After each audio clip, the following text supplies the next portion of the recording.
Okay, so once you've got your back rolled out, you're going to move to your lats and your chest and shoulders a little bit.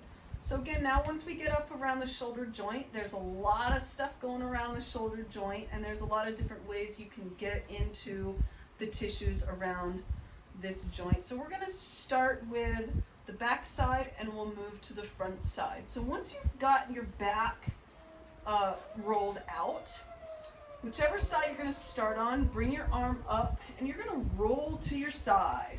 And that's it. Knees are bent. You're just going to roll to your hip. You're still pressing into the foam roller. Now it's just below my armpit, so now I'm on my lat muscle.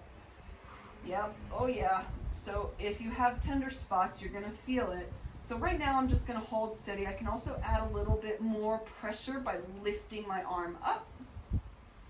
Okay, and again, I can use my feet to support my body and get little rolls into my lat and my serratus muscles, which are right along the ribs, right? I can also roll back and forth along on that muscle to release some of that tightness and tension. It doesn't have to be much to get a lot from it. Your body weight is producing that pressure. Breathe through it, of course. So I'm just below my armpit. That's the first part of getting the lat and shoulder area. Arm will stay overhead. Then I'm going to go right into my armpit nook. Again, this is where you can relax, but you want to press your body weight into that armpit nook and kind of roll forward a little bit until you feel any kind of tension, right? Another way to get those muscles that are right at the armpit area and shoulder, so we're talking shoulder rotators.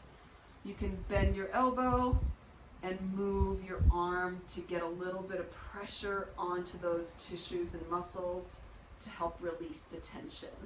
So that's the back side. I always will start from the back and then move over to the chest. So I'm going to move here a little bit so you can see. I'm going to keep my arm overhead. My body is resting. I'm going to get kind of to the edge of the foam roller. I'm right on my armpit. And I'm going to roll right over onto the front side. And I can position myself. You can see now the pressure is right onto my chest muscle. Okay, pec majors here underneath and pec minors right up on, right near the shoulder and the joint there in the shoulder blade. So if there's tension there, I'm going to feel it. I'm just allowing pressure, allowing gravity to do the work. And I can move a little bit. I can roll a little bit here, but really just that pressure on it, just like the TFL, is usually enough. And breathe through it. And again, you want to hold the spots for at least 30 seconds. You can go longer than that on spots. You can go, a minute, even 2 minutes, whatever feels good. But if you do overdo it, I will warn you a little. If you overdo the foam roller, you might feel some excessive soreness the following day. If you spend too much time and really dig in too hard, it can be pretty uncomfortable with soreness the next day. So that was lat, shoulder, and chest.